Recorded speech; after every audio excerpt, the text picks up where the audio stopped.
Hello and welcome back to Race Recap. My name is Jackson. This past weekend we had all three series kicking off their 2022 season from Daytona Super Speedway. So the Truck Series started us out Friday night under the lights, running 100 laps. First caution was a Stage 1 winner of John Hunter Nemechek. The second caution was a Stage 2 winner of John Hunter Nemechek, and the fourth swept both stages. The third caution was brought out when the 24 Jack Wood had something mechanical go wrong, which made him turn hard into the outside wall nose first, but he was okay. The fourth caution was right when the 51 of Corey Heim got up into the outside wall. He actually had some contact on pit road under the last couple caution flags with the 40 truck of Dean Thompson. Thompson actually went to the garage with mechanical issues, and Corey Heim tried to fix the repairs, but obviously it didn't work out too well.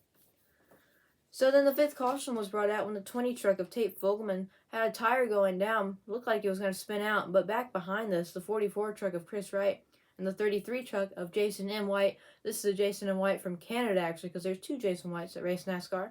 They made contact. White spun down the apron, and the 44 of Wright got up into the outside wall.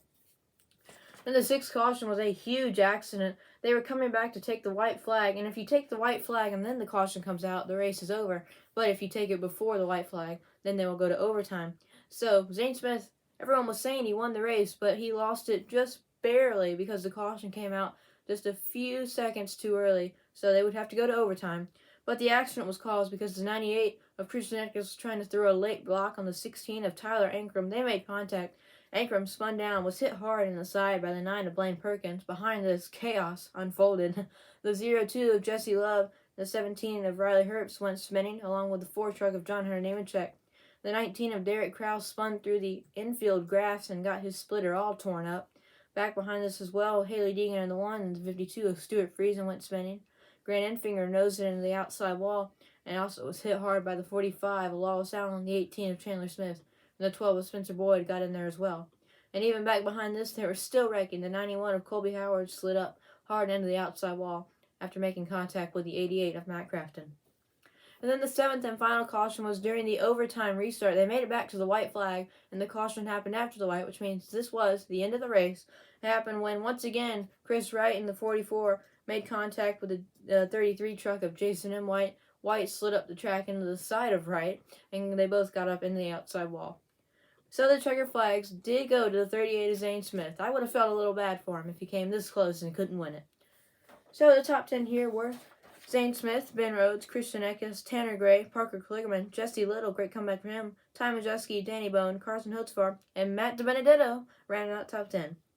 Laundry list of DNFs in this race. Jason M. White was out for the accident.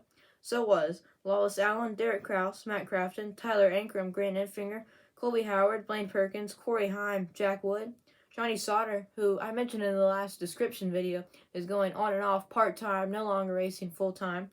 He was in the 47 truck, a new team this weekend, but he was out with electrical issues.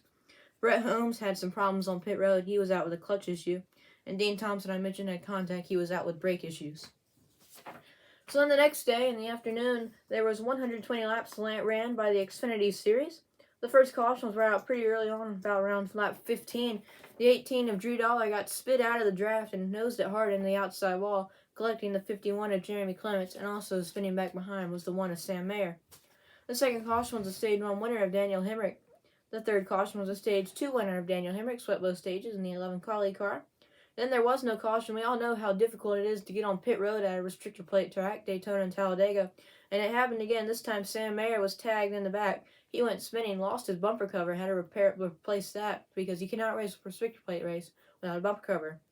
And then the fourth caution was brought out for debris after they got the new bumper cover on, which was under green flag because there was no caution. It flew right back off on the next lap, and it did land on the track, which caused a full caution. And then the fifth caution was a pretty big accident exiting turn number 4, the 38 of CJ McLaughlin. It looked like a repeat of what happened to Drew Dollar, a little bit of accordion effect, and he got spit out of the draft, overcorrected, and slamming into the 92 of Kyle Weatherman. Also collected was the 11 of Daniel Hemrick. He was mired in the back of the pack because he had to come back on pit road unscheduled stop.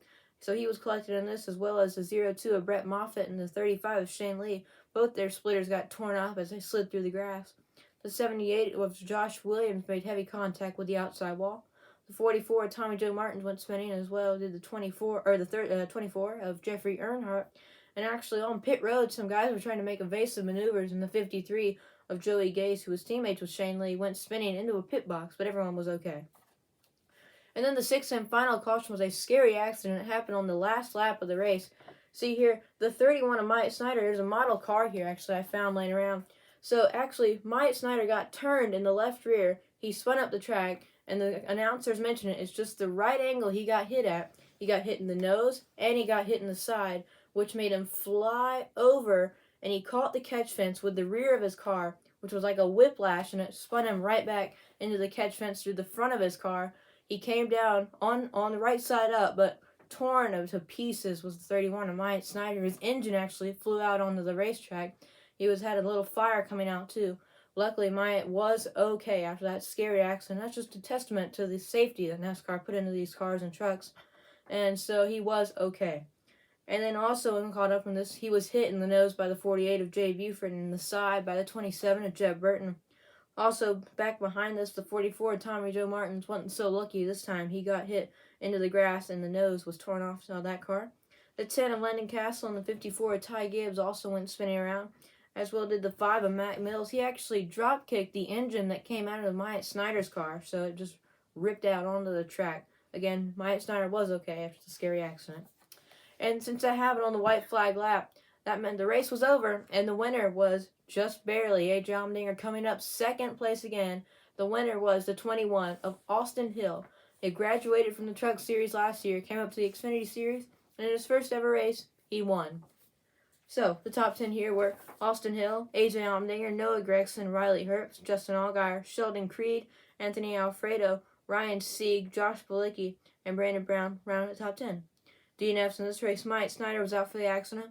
So was Jay Buford, Tommy Joe Martins, Matt Mills, Josh Williams, Kyle Weatherman, Shane Lee, Brett Moffitt, C.J. McLaughlin, Drew Dollar, Jeremy Clement, and then Cesar Baccarello in the 45 car had engine difficulties.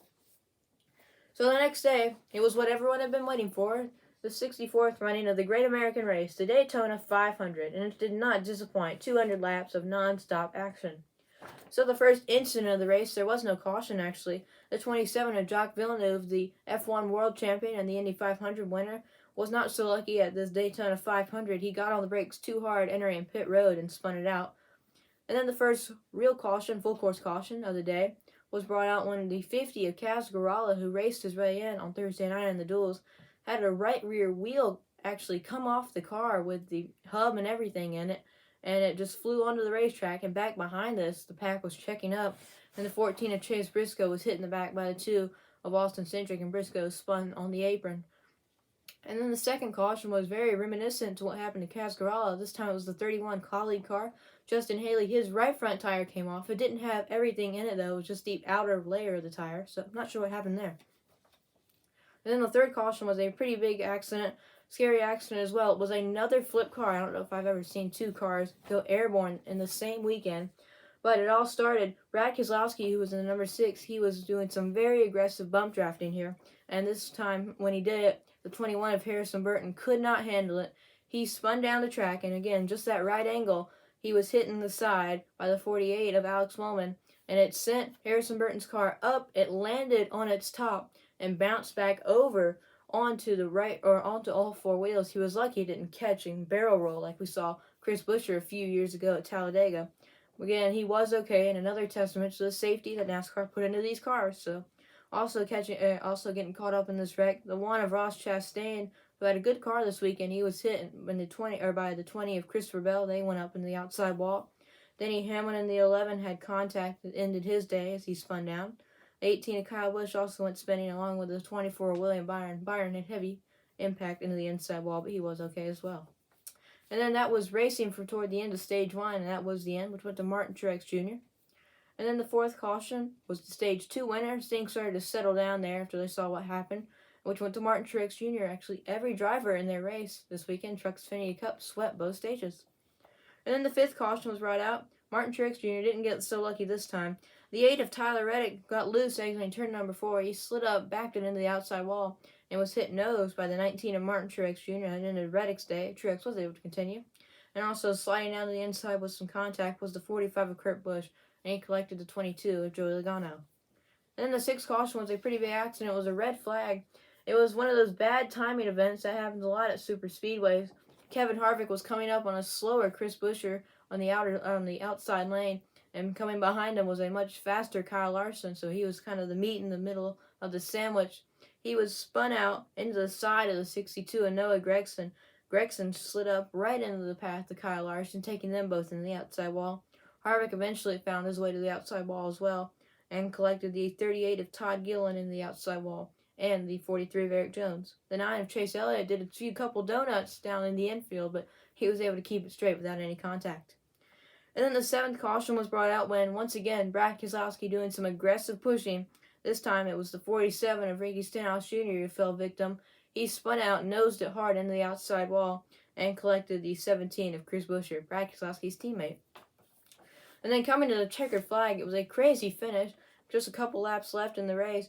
Austin Cindric had the lead after Penske teammate Ryan Blaney pushed him out to the lead past Bubba Wallace and a couple other drivers.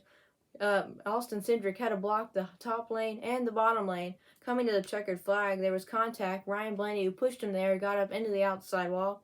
Also spinning coming to the checkered flag, the 6 of Brad Keselowski. He tipped the 15 of David Reagan, who nosed it hard in the outside wall with the 34 of Michael McDowell, last year's 500 winner. But the checkered flags ended up going to the 2 car of Austin Cindric, just barely over the 23 of Bubba Wallace. He wasn't even a full car ahead, maybe just a little bit ahead. Not a photo finish, but a great race it was at the Daytona 500. So the top 10 here were Austin Cindric, Bubba Wallace, Chase Briscoe, Ryan Blaney, Eric Almirola, Kyle Busch, Michael McDowell, David Reagan, Brad Keselowski, as all 3 of them slid across the line, and Chase Elliott rounded out the top 10. DNF in this race, Ricky Stenhouse Jr. was out for the accident, along with Eric Jones. Kevin Harvick was out for the damaged vehicle policy. Noah Gragson was out for the accident, along with Kyle Larson, Todd Gilliland, Christopher Bell, Tyler Reddick, Denny Hamlin, William Byron, Harrison Burton, and Ross Chastain. Well, that's all for race recap. Come join us next weekend when the Xfinity Series and the Cup Series will be returning to Auto Club Speedway, and also next weekend in a separate video, the IndyCar Series will be kicking off their 2022 season at the streets of St. Petersburg.